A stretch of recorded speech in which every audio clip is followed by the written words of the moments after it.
I chose the toughest example I had in my quiver. Ballet. Luxury brand. Losing relevance one funeral at a time. Okay? New head of the Pacific Northwest Ballet looks at the demographics, right, and decides if his ballet company is going to have a future, he needs young people in seats. So he tells all the young people who work for him to invite their friends for a free ballet, as many as you want, I don't care. I'll give you as many tickets as you want. They got to be young, and they got to be willing to talk to me afterwards. Here's what he learned. The only reason they came was because they had a free ticket. Moreover, their parents had offered them free tickets to the ballet before, and they declined them. It was because their friend asked them. They thought it was boring, inaccessible, and the most damning comment was, and the people in the lobby were snobs.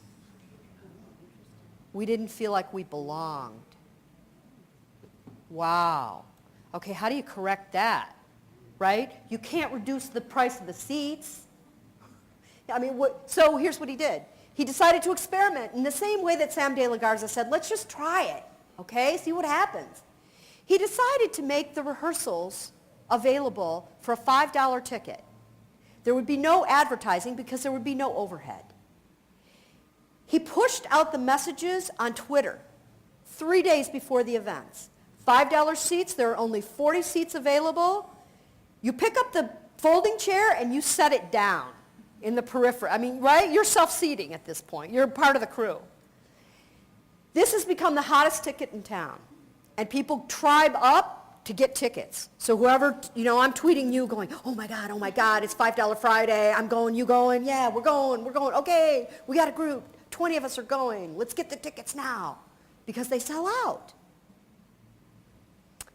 And what he learned from this is it was the sitting in a hot studio and watching dancers sweat and fall and grunt that intrigued these young people.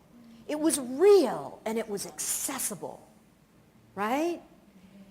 Which is a far cry from what he's offering on the main stage. Now Peter's problem, he's trying to figure out how do we make these things come together a little bit. But there's an example of an experiment that didn't cost a lot, but has yielded him enormous sense of belonging and belief in ballet from this group.